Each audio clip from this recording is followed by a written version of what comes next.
Hello, શું કરો છો? બસ જો રૂટીન.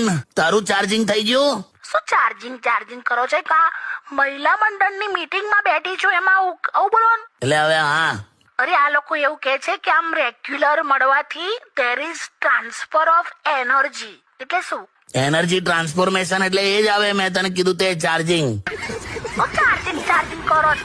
એટલે હવે તને સાદા શબ્દોમાં કહું ને તો સતત બકવાસ કરવાથી તારું મન તો હલકું થઈ જાય પણ સામેવાળાનું માથું ચડી જાય ને. આવું બોલવાનું? એટલે ઉદાહરણ એવું થયું એમ, ઉર્જા પેલું કહેવાય ને, આમ ઉર્જાનું સ્થળાંતર થાય. હા હવે ખબર પડી ગઈ. શું શીખીશું આજે? શેમાં? મહિલા મંડળમાં શું શીખી? પુરુષો વિશે શું શીખી? ચાલ. એ જ કે પુરુષોનું હૃદય છે ને બસ જેવું હોય, બસ, સરકારી બસ જેવું. એટલે તું આઈ જા, તું પણ આઈ જા, આય તું પણ આઈ જા, પાછળ ખસી જગ્યા છે, ખસતા રહો, આઈ જાઓ, તું પણ આઈ જા, તું પણ આઈ જા. ત્યાં વેલકમિંગ છે અમે, એટલે એમાં કશું ખોટું જ નથી, બરાબર જ છે. એમ? આ તારા ભાઈ મહેશ ને જ જો ને. શું કર્યું ભાઈ? તારો ભાઈઓ ખરો ને, એ રિક્ષામાં બેઠેલી મહિલાના ઘૂંટણ ને ઘૂંટણ ટચ થઈ જાય ને તોય પ્રેમમાં પડી જાય છે. ભાઈઓને વચ્ચે ના લાવશો.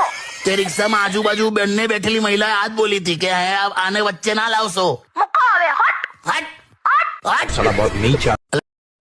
હેલો માય યુટ્યુબ ફેમિલી, તો કેમ છો બધા? તો મારી પોસ્ટ, રીલ્સ અને કોમેડી વિડીયોઝ તમને સારા લાગતા હોય તો પ્લીઝ લાઇક, શેર અને કોમેન્ટ કરીને મારી ચેનલને સબસ્ક્રાઇબ કરજો.